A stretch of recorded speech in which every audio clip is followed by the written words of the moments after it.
Hello students, to আজি এই ভিডিওটো আমি ডিসকাস কৰিম কিছুমান মোস্ট ইম্পৰ্টেন্ট আসামিজ এছেছ তোমালোকৰ মেট্ৰিক পৰীক্ষাৰ কাৰণে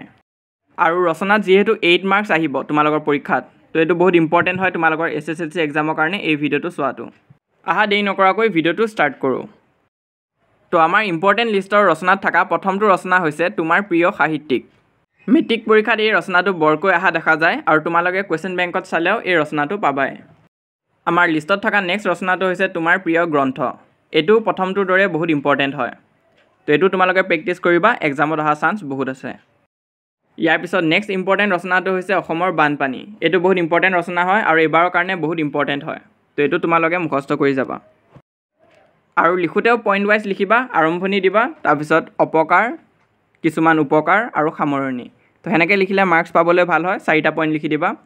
নেক্সট যোনটো ইম্পৰ্টেন্ট ৰচনা হৈছে হেতু হৈছে পুথিভঁৰাল তো এটো বৰকৈ আহে মেট্ৰিক পৰীক্ষাত তো তোমালোকে এটো চাবা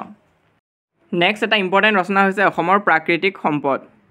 তো এই ৰচনাটো মাজে মাজে আহে আৰু তোমালোকে পঢ়ি থোৱাটো বহুত ইম্পৰ্টেন্ট হয় নেক্সট আছে তোমাৰ জীৱনৰ লক্ষ্য তো এটো তোমালোকে মুখস্থ কৰি থবা ইমান হাৰ্ড নহয় এটো ইজি হয় সবতছে তো এটো তোমালোকে চাবা নেক্সট ৰচনা যোনটো এই বছৰৰ কাৰণে বহুত ইম্পৰ্টেন্ট আছে হেতু হৈছে পৰিবেশ প্ৰদূষণ তো এই ৰচনাখন চাই যাব নাপাহৰিবা নেক্সট ইম্পৰ্টেন্ট ৰচনাখন হৈছে দৈনন্দিন জীৱনত বিজ্ঞানৰ প্ৰভাৱ বহুত ইম্পৰ্টেন্ট ৰচনা হয় এখনো তোমালোকে চাই যাবা তো নেক্সট ৰচনাখন এখন এটা কমন ৰচনা নহয় কিন্তু এটো তোমালোকৰ এক্সামত অহা চান্স আছে অলপ এটো হৈছে জনসংখ্যা বিস্ফোৰণ আৰু ভাৰত তো সময় থাকিলে চাবা এই ৰচনাখন নেক্সট হৈছে নিবনুৱা সমস্যা এটো এটা ইম্পৰ্টেন্ট ৰচনা হয় এছএছএলসি 2023 টো আহিছিল তো এবাৰো চান্স আছে আহা আৰু এটা ইম্পৰ্টেন্ট ৰচনা হৈছে অসমৰ কুটিৰ শিল্প তো এটো তোমালোকে চাই যাবা যদি সময় থাকে নেক্সট ইম্পৰ্টেন্ট ৰচনাটো হৈছে দূৰদৰ্শন তো এটো তোমালোকে চাবা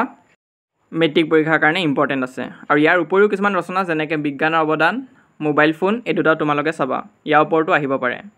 তো ইমানে আছিল আজি এই ভিডিওটোত এখিনি চাই গলে তোমালোকৰ বহুতখিনি সহায় হ'ব এক্সামত এই ভিডিওটোত আমি বহুত কেইখন ৰচনা ডিসকাস কৰিছো আৰু ইয়াৰ পৰাই আহিব লাগে আৰু 8 মাৰ্কস তোমালোকে ইজিলি পাই যাবা তো ভিডিওটো লাইক কৰি দিবা লগৰবোৰৰ মাজত শেয়াৰ কৰিবা